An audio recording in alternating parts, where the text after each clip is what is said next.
Nous sommes de retour pour le décryptage sur SICA. Mesdames et messieurs, bonjour. Un seul sujet au menu de cette émission. Le 27e sommet de l'Union africaine qui s'est tenu à Kigali au Rwanda du 17 au 18 juillet. Plusieurs sujets sensibles avaient été abordés et d'importantes résolutions et recommandations ont sanctionné cette rencontre des chefs d'État africains. Entre autres, le report de l'élection du successeur de Mme Nkosazana Dlamini-Zuma, la présidente de la Commission de l'Union africaine, la mise en place d'une force de réaction et d'interposition armée au Soudan du Sud, l'examen de la demande du retour du Maroc au sein de l'Union africaine, un examen qui a suscité l'introduction d'une requête en faveur de la suspension de la République arabe sahraoui démocratique de cette organisation. Nous avons également l'introduction du passeport de l'Union africaine, l'imposition d'une taxe de 0,2% sur les importations de tous les pays membres de l'Union africaine ou encore la mise en place d'un fonds continental de lutte contre le terrorisme. Autant de sujets sur lesquels les chefs d'État présents à Kigali se sont prononcés. Mais quel bilan peut-on faire de ce sommet que beaucoup qualifient déjà de sommet, pas comme les autres, au regard des résolutions courageuses qui en sont issues? Comment peut-on mettre en application ces différentes recommandations quand on sait qu'au-delà de la volonté politique, il faut également une volonté opérationnelle des différents pays membres de cette organisation? Autant d'interrogations à aborder tout à l'heure même avec mes deux invités sur le plateau. Mais avant, madame, monsieur, je vous propose de suivre ici le point de l'actualité sur le continent africain. C'est le flash d'information. Les forces de sécurité kenyans se livrent à des enlèvements et des exécutions extrajudiciaires dans le nord-est contre des personnes qu'elles soupçonnent de lien avec des extrémistes islamistes, accusent mercredi dans un rapport Human Rights Watch. Les défenseurs des droits de l'homme et universitaires mettent en garde contre le risque pour le gouvernement de se mettre à dos et de radicaliser les populations locales avec ces méthodes brutales.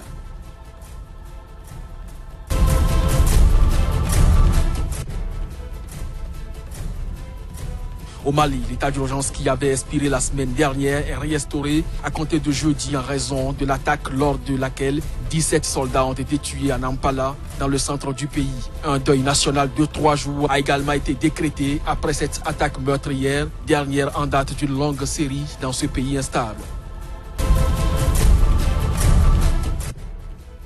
Le parquet sud-africain a annoncé jeudi son intention de faire appel de la condamnation à 6 ans de prison du sprinteur paralympique Oscar Pistorius pour le meurtre de sa petite amie. Dans un communiqué, le parquet a expliqué avoir étudié avec attention le jugement et décidé de faire appel. Cette condamnation est scandaleusement trop clémente et par conséquent conduit à une injustice, a-t-il estimé.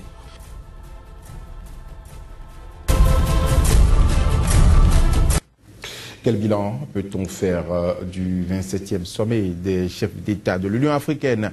Un sommet pas comme les autres. Le décryptage de ce jour se fera avec le journaliste Arimi Choubadé. Il est également analyste politique. Arimi Choubadé, bonjour et bienvenue dans cette émission. Bonjour Joël. J'ai également sur ce plateau un habitué des lieux, Maître Alain Roula, notre avocat conseil. Il est avocat inscrit au barreau de Cotonou. Maître Alain Roula, bonjour et bienvenue sur cette émission Angle de vue de SICA. Merci, bonjour Joël, bonjour monsieur Choubadé. Madame, monsieur, si se présente donc le plateau de cette émission, je vous propose de suivre le débat après cette virgule.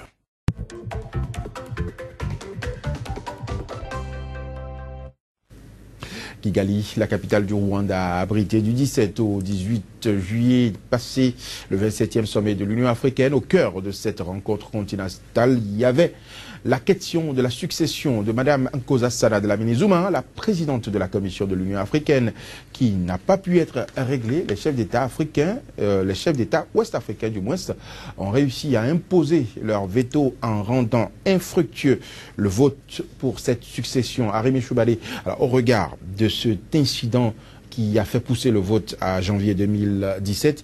Est-ce que vous pensez que la question de la succession sera réellement réglée en janvier 2017? Est-ce que cela ne fera pas jurisprudence? D'autres États ne risquent-ils pas de bloquer le processus? Non, il n'y aura pas de jurisprudence. À chaque fois qu'il y a un renouvellement de président de la commission, il y a toujours eu ces soubresauts. Cette fois-ci, on a même constaté qu'il n'y a même pas eu véritablement campagne. Autrefois, on voyait clairement les candidats parcourir les chefs d'État pour Vous avez suivi le processus de désignation de... Peut-être qu'ils l'ont fait clandestinement. Non, ça dépend de... Vous vous souvenez que, enfin, au Bénin, ici, on a suivi l'affrontement... Ça dépend du poids des candidats. On avait suivi l'affrontement Ping et de l'ami Zuma. On avait vu, les deux candidats étaient passés, ici, étaient reçus en audience officiellement, enfin, leurs représentants ou même les États qui les défendaient.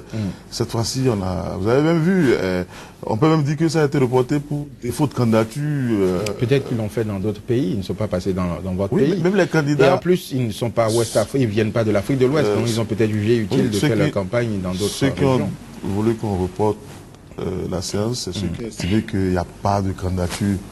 Il n'y a pas de candidature de poids.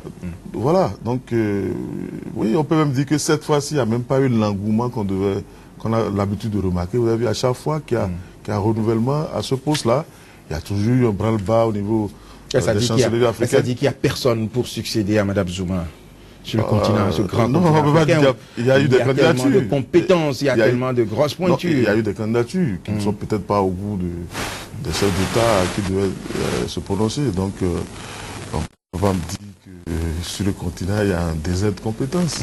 Comme dirait l'autre. Comme dirait l'autre. Donc, non, le processus va finalement aboutir. Il y aura les prolongations. Comme d'habitude, vous avez suivi depuis qui Amara ici, après Alpha Konaré, Jean Ping, etc.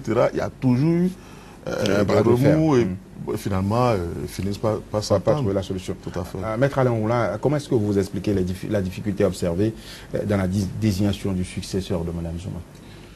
En fait, de difficulté, il n'y a eu que l'entêtement du nouveau président de la conférence des chefs d'État, c'est-à-dire le président tchadien, qui a tenu à ce que l'on procède coûte que coûte au vote, et le vote a donné ce résultat. Il est légaliste. Il faut suivre les tests de l'institution. Il y a du droit, il y a de la diplomatie.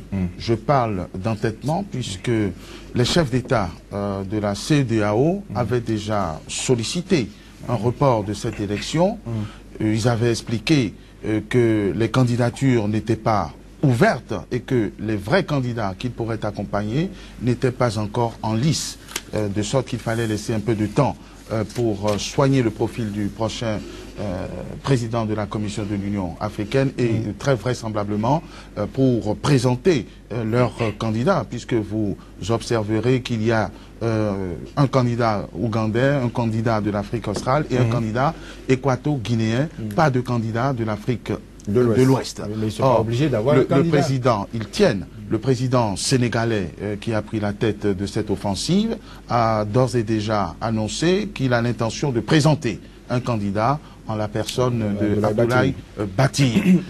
Ce qui est intéressant, c'est que la diplomatie sous-régionale, la diplomatie de la CEDEAO a payé, puisque très vraisemblablement que tous les États de l'Afrique de l'Ouest ont voté dans le même sens pour constituer cette minorité de blocage qui a empêché l'élection de se faire et qui a certainement lassé ceux qui tenaient à ce que cette élection soit faite, de sorte que je ne suis pas certain, justement c'est à ça que j'arrive, il n'est pas évident qu'en janvier nous soyons dans le même blocage. Pourquoi? Parce que c'est la conférence qui a décidé de surseoir à l'élection, c'est-à-dire les pays de la CEDEAO. Non, les pays de la CEMAC. L'initiative de la CEDEAO n'a pas été entendue, parce que si elle avait été entendue, il n'y aurait pas eu vote.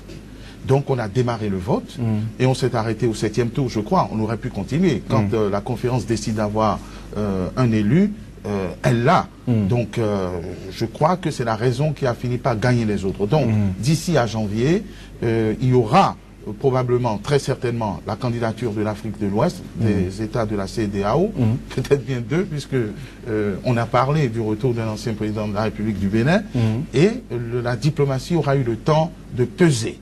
Alors, je ne voudrais pas dévierger le sujet. Je crois que le candidat présenté par le Sénégal aura beaucoup de chances de parvenir à son résultat pour des questions que nous allons probablement aborder dans la suite du menu. Alors, Arémi Choubadé, on a parlé également du Soudan du Sud lors de cette rencontre de Kigali concernant le Soudan du Sud. Les chefs d'État ont décidé de mettre fin à la cohabitation et d'opter pour la mise en place d'une force de stabilisation, une force d'interposition. Est-ce que ce faisant, vous ne pensez pas que cela risque de déplacer le terrain d'affrontement de cette guerre? Est-ce qu'on ne risque pas d'assister à une guerre MINUS et les forces de Salva Kiir? Écoutez, enfin, il y a toujours eu des problèmes à percevoir, à cerner les prises de position de l'Union africaine. Vous savez que, moi je ne sais pas si l'ONU, parce que pour imposer un plan, il faut être présent militairement. Pour le moment, les forces qui sont en présence sont des forces, enfin, les forces d'interposition sont des forces onusiennes. Mais il est dit qu'il y aura une résolution très rapidement qui va changer le statut. D'autres militaires seront envoyés. S'ils obtiennent le mandat ou s'ils obtiennent l'appui de l'ONU, ils peuvent peut-être imposer une solution à l'africaine. Bon, mais ce sont les initiatives qui ont manqué depuis lors. Et on a discuté sur ce même plateau des enjeux au Soudan en général, ce qui a donné le Soudan du Sud et tout ce que vous savez. Vous savez que les irrédentismes, il y en a un peu partout. Mais on n'a jamais accepté de l'appliquer ailleurs, sauf en Afrique où on continue de créer de nouveaux États. Et à chaque fois, il y a toujours... et vous avez vu que dans la gestion de la crise soudanaise, il y a toujours, à des moments donnés, des façons qui prennent l'ascendance. Et juste après, vous voyez que tout semble multiplie. Oui, tout semble donner la faveur de la communauté internationale à Riek Machar aujourd'hui. Oui, mais c'est ça que je dis. Dès qu'on sent qu'il y a une suprématie d'une des façons, la diplomatie s'active pour rééquilibrer les forces. Donc on va vers une guerre aujourd'hui. Non, mais non, on n'ira pas vers une guerre. La communauté internationale on va renforcer celui qui a été fragilisé parce qu'on n'a pas, certains n'ont pas intérêt que ça cesse de sitôt. On va rééquilibrer les forces parce qu'on sent que visiblement quelqu'un est en train de prendre l'ascendance comme d'habitude. Oui, mais Salva Kiir a déjà manifesté son opposition par rapport au déploiement de cette force. Salva Kiir ne produit pas des armes. Salva Kiir n'a pas... il n'entretient pas, il peut pas, il n'a pas les moyens lui-même d'entretenir, mais il est là pour défendre des intérêts, des lobbies. Et vous n'êtes pas sans savoir que si on a accepté, si la communauté internationale même a accepté la partition de l'ONU, quand bien même cette communauté internationale est rigide par ailleurs sur l'intangibilité des frontières de la colonisation, cela veut dire que certains avaient intérêt à ce que le Soudan soit divisé. Et puis maintenant que la guerre se poursuit au Soudan, mais les affaires ne se sont pas arrêtées. On continue d'exploiter du pétrole au Soudan, on continue de faire du commerce, du business, donc la guerre n'a rien arrêté. Alors donc, pour ceux qui, vous avez vu comment la Libye aujourd'hui, on continue de faire des affaires en Libye. Et donc, je crains que les cartes ne soient pas véritablement au niveau de la Commission de l'Union africaine, ni même de la conférence des chefs d'État. Donc vous voulez dire que cette résolution prise par les présidents de l'Union africaine a été dictée. Cette énième résolution sur le Soudan. Elle ne vient pas d'eux nécessairement. Non, je ne dis pas qu'elle ne vient pas d'eux, mais on a déjà vu par le passé, et on n'a pas vu l'innovation cette fois-ci. Surtout que militairement, ce n'est pas l'Union africaine qui a les commandes. Donc ça veut dire que ce n'est pas eux. Ils ont juste, on leur a proposé un test, une résolution, ils l'ont lu. Parce que l'applicabilité même de cette décision ne... Oui, si ils ont la couverture de l'ONU, il n'y a pas de problème. Il y aura une résolution dans ce sens, et dans l'application, on va déléguer le mandat peut-être à la Commission de l'Union africaine, si éventuellement, si entre-temps, on a pu régler le problème de la succession et que on est arrivé à une certaine homogénéité dans les prises de position. Ce qui, je me demande par exemple le Bénin, quels sont les intérêts du Bénin en Soudan du Sud? On ne sait jamais. Peut-être aller exploiter le pétrole. Oui, je veux bien savoir. Ça dit que ceux qui ont vraiment intérêt là-bas, c'est vrai, les pays limitrophes, assurément, parce que vous n'êtes pas sans savoir que les zones de conflit ont toujours des débordements dans les pays, limitrophes. Et soit parfois en bien. Parce qu'il y a certains qui arrivent à tirer les bras du feu. Mais en termes de déstabilisation aussi, c'est un foyer. C'est un foyer qui va au-delà des frontières du Soudan. Mais je me demande, est-ce qu'en Afrique, il y a les cartes pour régler ce conflit-là? C'est un gros point d'interrogation. Maître Alain Roula, alors, cette décision de mettre en place une force de stabilisation et de réaction au Soudan du Sud, est-ce que vous ne voyez pas cela sous l'angle plutôt d'un déplacement du terrain d'affrontement? Ça ne peut pas être perçu comme un déplacement de l'affrontement. Parce que la vraie question qu'il faut se poser, c'est vrai, il y a une guerre au Soudan avec des personnalités que l'on peut qualifier ou non de marionnettes. Est-ce que Salva Kiir et Riek Machar ont intérêt à faire la guerre? Oui, pour la conquête du pouvoir. Est-ce qu'ils sont manipulés? Assurément, parce qu'il y a des intérêts croisés. Mais quand on fait une analyse en profondeur, il y a la guerre, pour favoriser les intérêts des marchands de canons, et la guerre pour les intérêts. Aujourd'hui, je crois que tout le monde, ou la plupart des acteurs en avant ou en arrière, ont compris que ce n'est plus intéressant de continuer ce conflit. Et donc, il faut trouver une solution. Nous l'avons déjà dit, cette solution, c'est nécessairement la neutralisation des deux camps. Ou en tout cas, la neutralisation d'un camp au profit de l'autre, ou le maintien d'un camp au détriment de l'autre. Oui, mais cette force... Aujourd'hui, nous avons 12 000 hommes de l'ONU présents sur le territoire. Avec un mandat qui n'est pas aussi tranché que vous le dites, c'est une force qui est présente pour protéger, soi-disant, la population civile, non pas pour s'immiscer dans le conflit. Oui, mais désormais, cette force aura la mission de rentrer dans le conflit et d'aller même tirer. C'est pour dire que les choses sont en train de monter. Ce que propose l'Union africaine, c'est une brigade d'intervention. Ça veut dire que si le mandat est validé par le Conseil de sécurité, les troupes présentes et les troupes africaines, qui travailleront en principe ensemble, auraient le pouvoir d'intervenir. D'intervenir sur des fronts. D'intervenir sur des fronts. Et ça va être un affrontement entre les militaires sud-soudanais et cette On ne sait pas encore dans quel sens. Vous voyez, moi, la réserve... Je prends l'exemple justement de la montée de la violence la dernière fois entre les troupes de Riek Machar et de Salva Kiir. S'ils devaient intervenir, les militaires des Nations Unies, dans quel sens vont-ils intervenir? Ça, c'est à la stratégie militaire et les intérêts qui veulent être privilégiés qui détermineront la chose. Mais quand on analyse, la force qui peut intervenir, elle est supposée neutraliser les deux camps, s'interposer entre les deux camps. Donc quand il y a des affrontements sur le terrain et que l'ONU ou les soldats de la brigade d'intervention peuvent intervenir, nous ne pouvons pas être derrière ces forces pour savoir dans quel sens elles vont tirer. Mais le fait est que nous montons en grade. Je rajoute que cette initiative est très vraisemblablement l'œuvre du président tchadien, dont on connaît le pragmatisme et une certaine audace. Je pense que le président tchadien, pendant qu'on est en train d'apprêter les résolutions et les recommandations, est rentré de plein pied dans la lutte contre Boko Haram avec des résultats qui ne peuvent pas être qualifiés de décevants.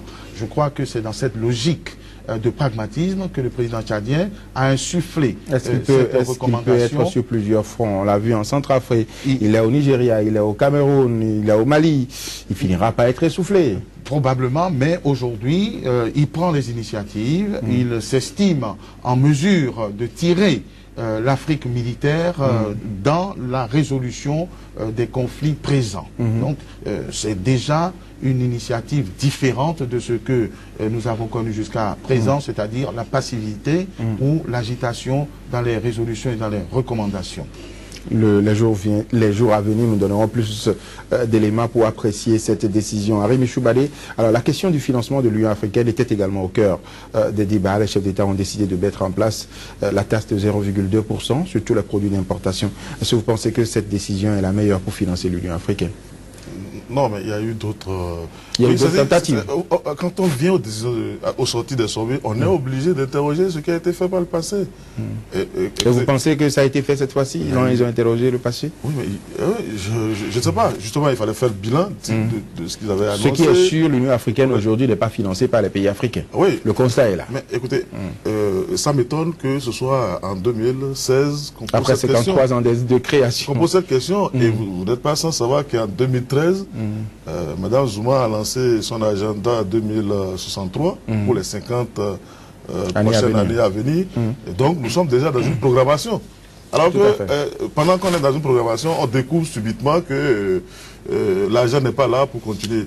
Il y a un problème. Vous vous souvenez, il y a eu, même au niveau sous-régional, vous avez vu le sommet de CEDEAO, je crois, en Nigeria, où on avait décidé de consentir 3% des budgets nationaux à l'agriculture, des trucs comme ça, pour lutter contre les problèmes de famine, de nutrition, etc. Mais à la suite, on peut faire le bilan.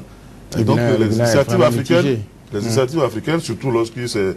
Mais écoutez, qu'est-ce que vous allez imposer à un pays comme le Soudan du Sud, qui n'a pas de gouvernement, qui n'a pas une armée unifiée, qui est en guerre et tout. Et puis je me demande comment on peut faire...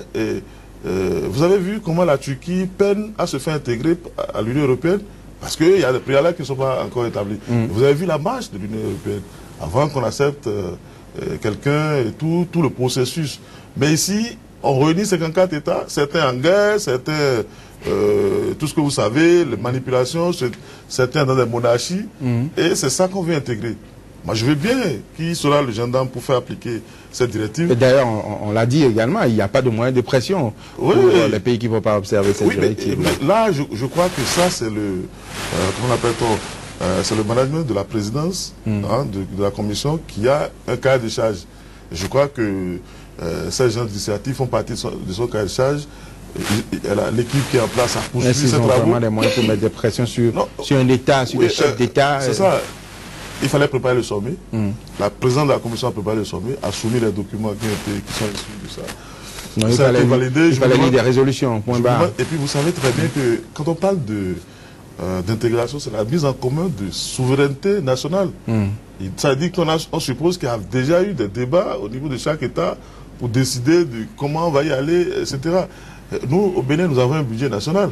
Nous avons une programmation pour l'année.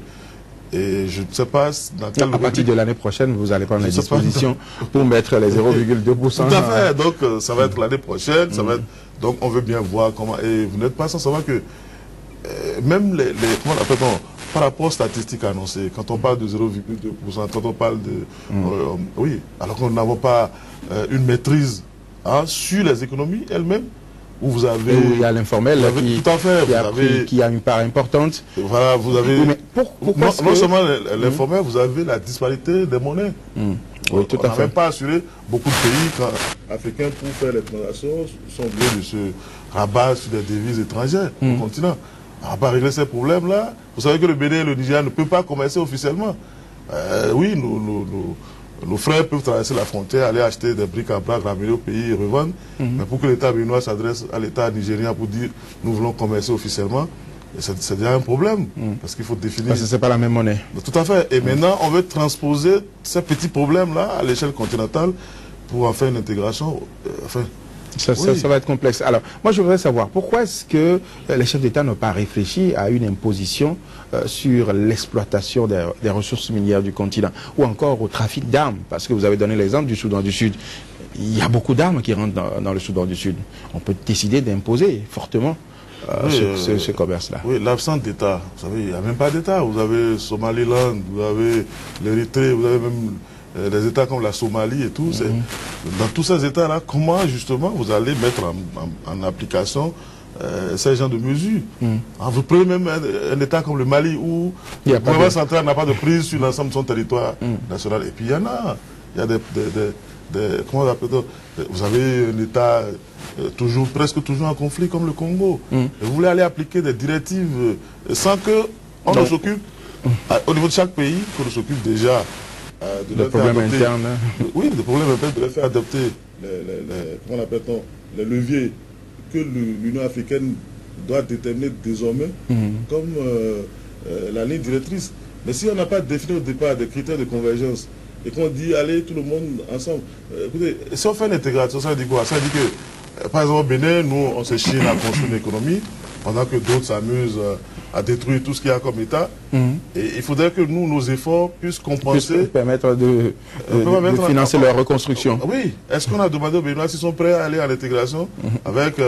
donc, à vous entendre parler, on a l'impression que c'est un projet mort-né. Oui. Enfin, vous n'y voyez, un avenir, vous avez un avenir pessimiste, vous voyez un avenir pessimiste. Je dis que la présidence de l'Union africaine s'est dotée de l'agenda 2063, qui est déjà son programme, qui a consulté un peu tout le monde.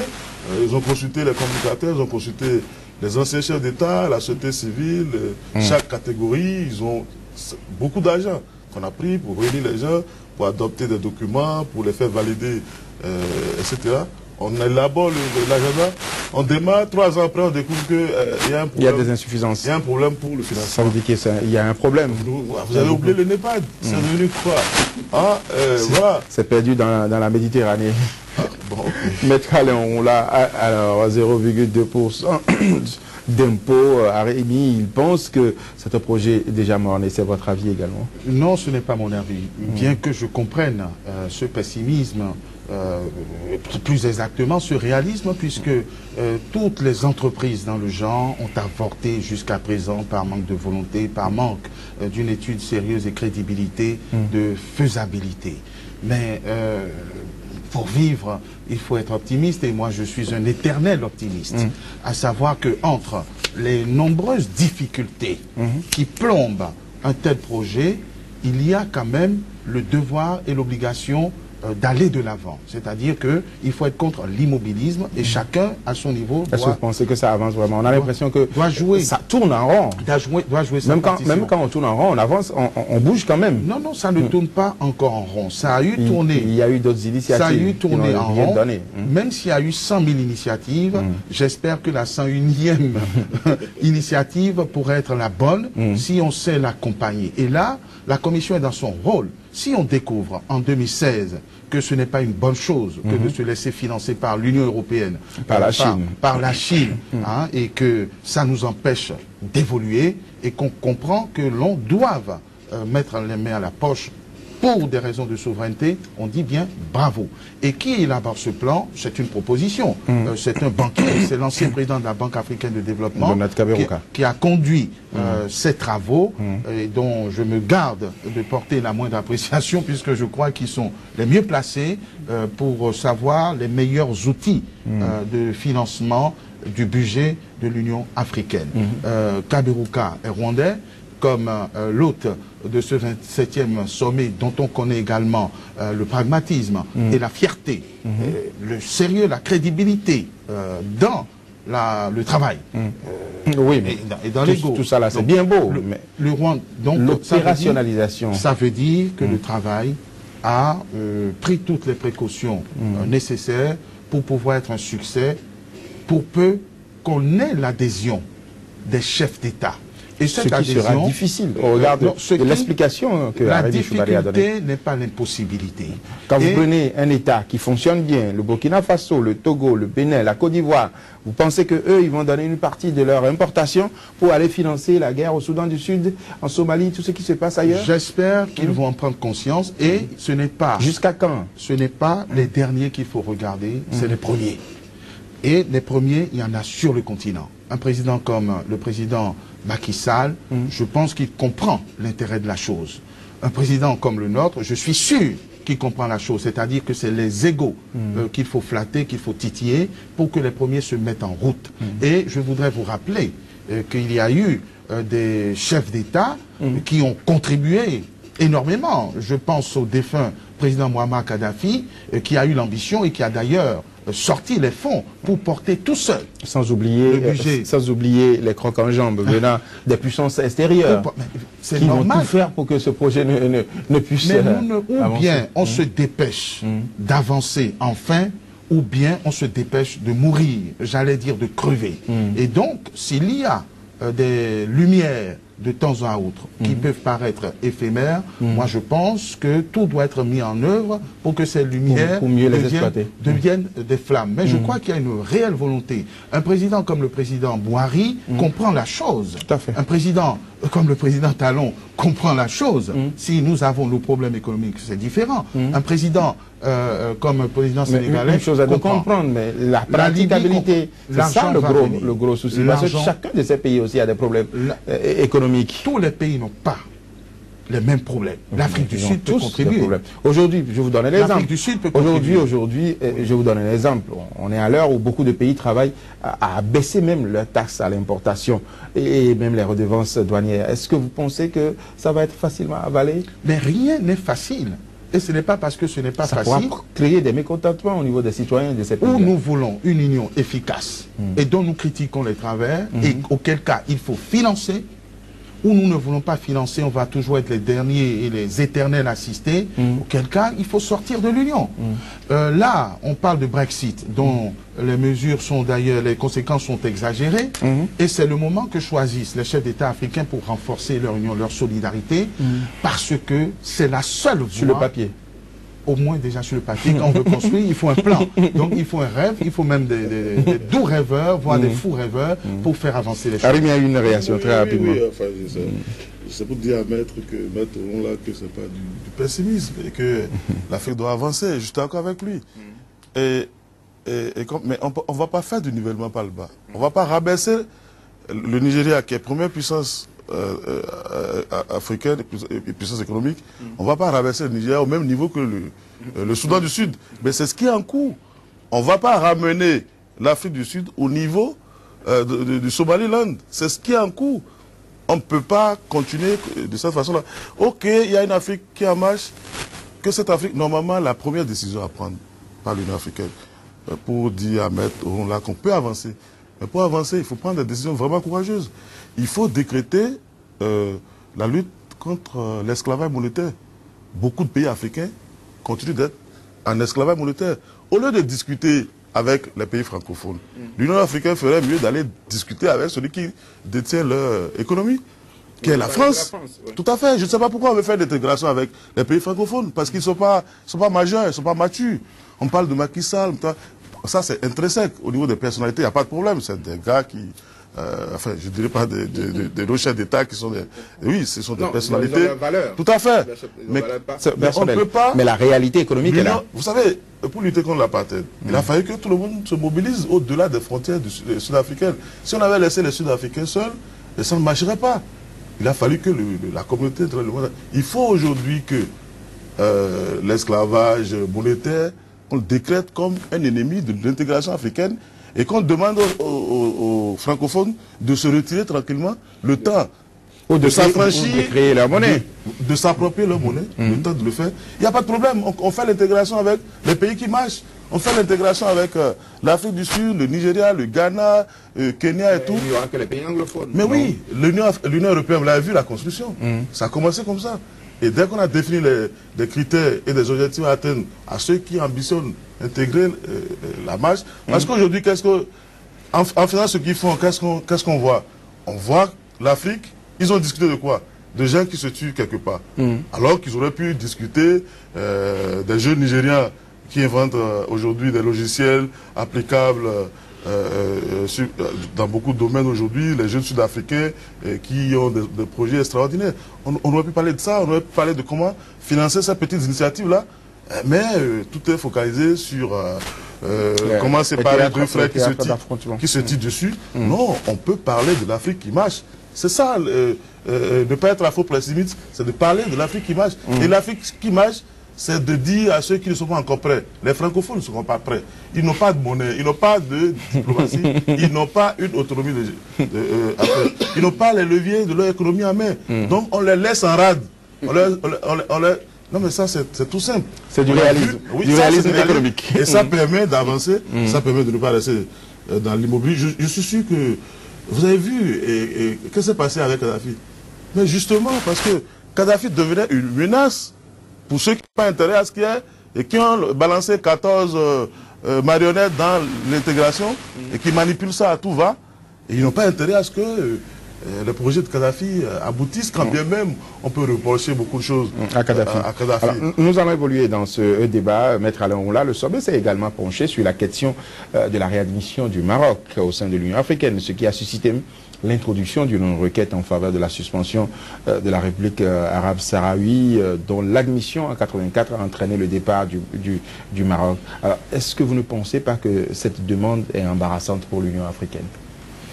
Je ne crois pas que l'on se soit entouré d'un embarras ou de scrupules pour poser le problème du retour du Maroc, dont le roi a écrit porter le problème. Dont le roi a écrit pour rappeler que le Maroc veut reprendre sa place naturelle dans cette institution qu'elle a contribué à faire naître. Donc les autres n'ont pas de place naturelle. Les autres sont des étrangers. On parle de la position du Maroc. C'est très bien que le Maroc veuille revenir. D'une part, parce que c'est un gros contributeur. Les cotisations du Maroc prévisibles sont de l'ordre de 1,5 million de dollars par mois. Contrairement à l'autre qui ne donne rien et qui tend même la main. Ce qui fait 18 millions de dollars, c'est une bonne nouvelle pour le budget. Et le Maroc avait contribué en son temps. Et il y a beaucoup plus de ressources pour le faire. La deuxième chose, c'est que tant mieux qu'il y ait une diplomatie nouvelle du Maroc. Je dirais que le Maroc a été peut-être malheureuse dans ses amours européennes, méditerranéennes, et est en train de réorienter sa diplomatie. Et je comprends comment dirais-je, l'empressement, pour parler poliment, d'un certain nombre de chefs d'État à porter cette candidature à la réadmission. Je pense au président sénégalais, qui a d'excellentes relations avec le président gabonais également. Le président gabonais, donc c'est une bonne nouvelle qui viendrait renforcer cette volonté d'autonomie financière, cette volonté de souveraineté de l'Union africaine. Mais ce faisant, ils vont quand même brimer l'autre État. J'y viens. Une petite parenthèse pour rappeler que ce n'est pas une question de pessimisme, c'est du réalisme, les nombreuses difficultés qu'il y a. Mais d'une phrase, je dirais, il y a des wagons et il y a des locomotives. Les locomotives n'iront pas au rythme des wagons, c'est plutôt l'inverse, mais il faut que les locomotives se mettent en place pour autant qu'elles estiment que cette union est salvatrice. Donc tout doit être mis en œuvre pour évoluer. Alors, pour parler d'injustice, on va d'abord parler de droit. La République autonome du Sahara démocratique, anciennement République arabe sahraoui démocratique, n'est pas un vrai État. La deuxième chose, c'est un État qui n'est pas encore reconnu par le concert des Nations. Les Nations Unies ne reconnaissent pas cet État. Et pourtant, les Nations Unies, ils protègent des gens. Les Nations Unies ont l'obligation de protéger les populations. Ils ont même des forces dans ce n'est pas pour autant dans ce territoire. Les Nations Unies sont là pour jouer leur rôle, c'est-à-dire protéger les populations. Ce n'est pas parce qu'il n'y a pas d'État qu'il n'y a pas de population. Au sein même de l'Union africaine, beaucoup d'États n'ont pas reconnu cet État. Et ce État putatif est l'enjeu entre deux locomotives majeures du continent africain, à savoir le Maroc et l'Algérie, ce qui fait difficulté. Je crois que ce n'est pas injustice que de faire revenir le Maroc à sa place naturelle, qui a même compris et admis que la politique de la chaise vide pratiquée ne sert pas ses intérêts ou les dessert plutôt qu'elle ne les serve. Alors, mettre cette République qui a quand même une petite place à côté, même si les arguments juridiques ne militent pas pour son maintien coûte que coûte, à suspendre ces activités, c'est une meilleure solution, ce serait une meilleure solution. Donc on les abandonne, vous leur voyez qu'elles sortent, mais ils sont plus membres de l'Union africaine. Non, non, c'est pas qu'ils ne sont pas, ils sont là, puisque... Ils sont suspendus, on demande leur suspension. Non, il y en a qui demandent leur suspension, ça va être... Et ils seront suspendus, vous-même, vous le savez. On trouvera la formule. En janvier 2017, le Maroc sera réinstallé et les autres seront suspendus. Officiellement, le Maroc n'a pas exigé.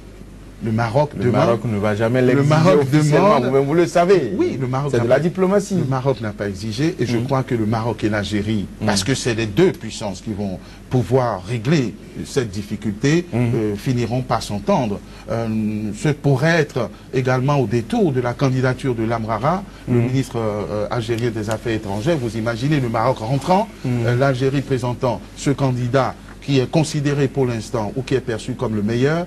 Je crois qu'il y aura là-dessus une paix des braves qui va dépasser, dit le roi du Maroc, les erreurs du passé qui vont être enterrés. On le verra bien. On verra bien. Arimi Choubali, votre avis sur la question?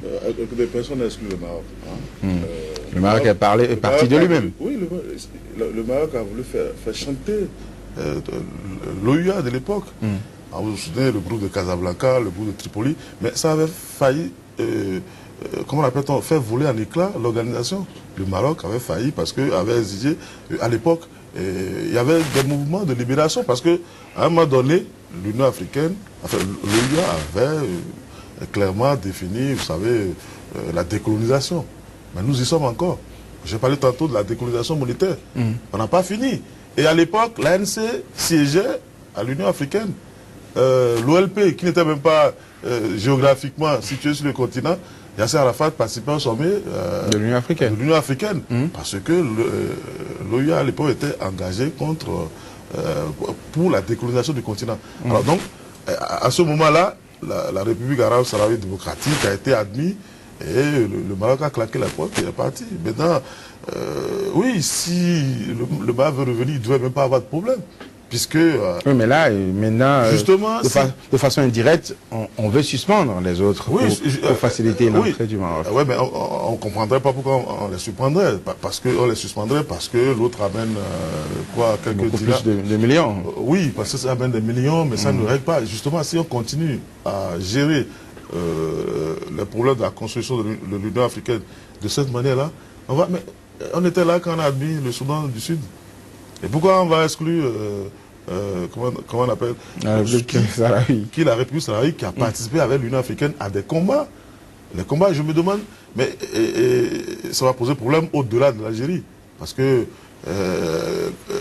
la République arabe sahraouie démocratique a participé à beaucoup de luttes, notamment à aider l'ANC et l'OLP qui, aujourd'hui, l'Afrique du Sud, son poids dans l'Union africaine n'est pas négligeable.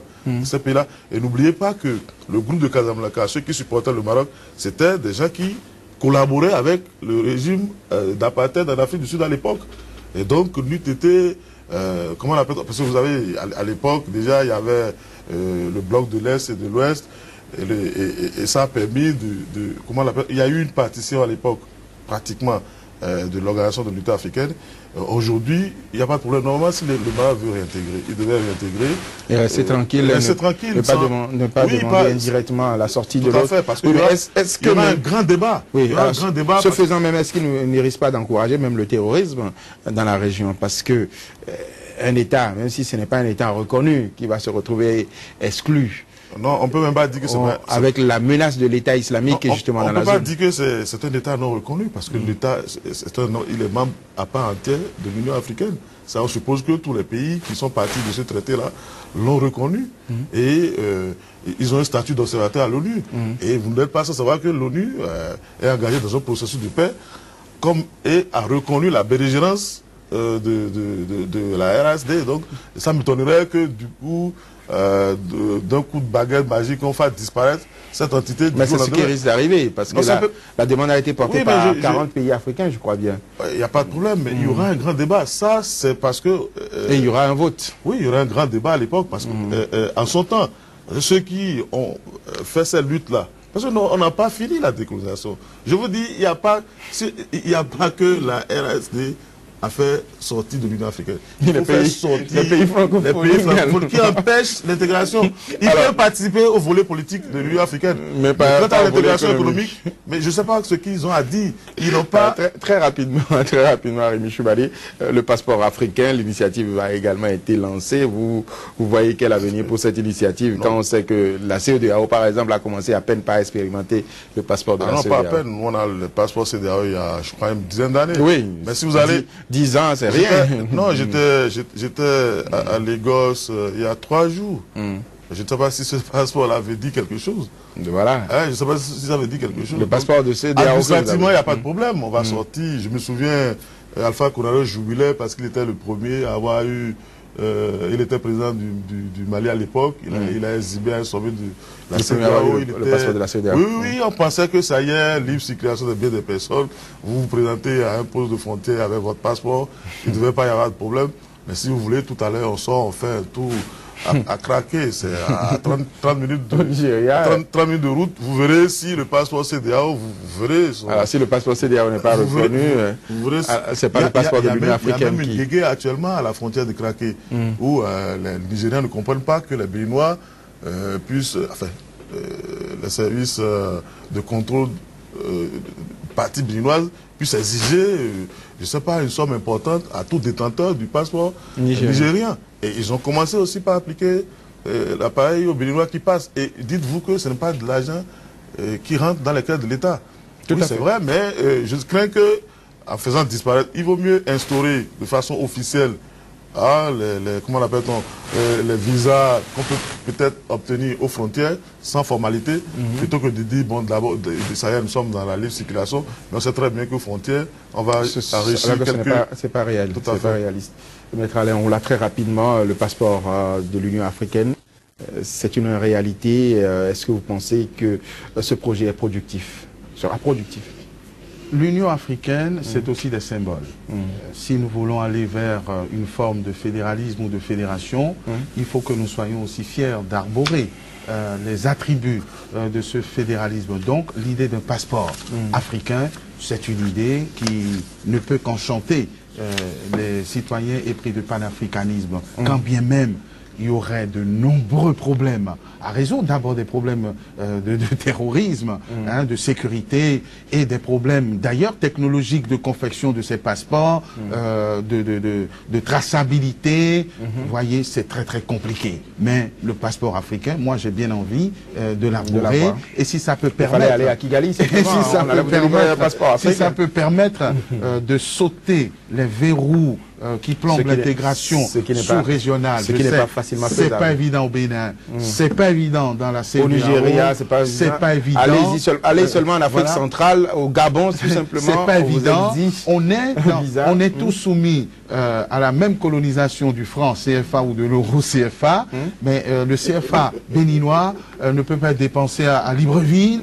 Voilà, les réalités sont là. Ce qu'on peut faire, qu'on le fasse, et qu'on encourage et qu'on pousse nos dirigeants. Ce n'est pas de la passivité, mais il faut rêver parce que on ne peut pas faire autrement, on ne peut pas survivre seul. Merci Maître Alain Onla, merci Arimi Choubadé, Madame, Monsieur, merci de nous avoir suivis. Retenez que le programme d'information se poursuit sur SICA et sur www.sicatv.info.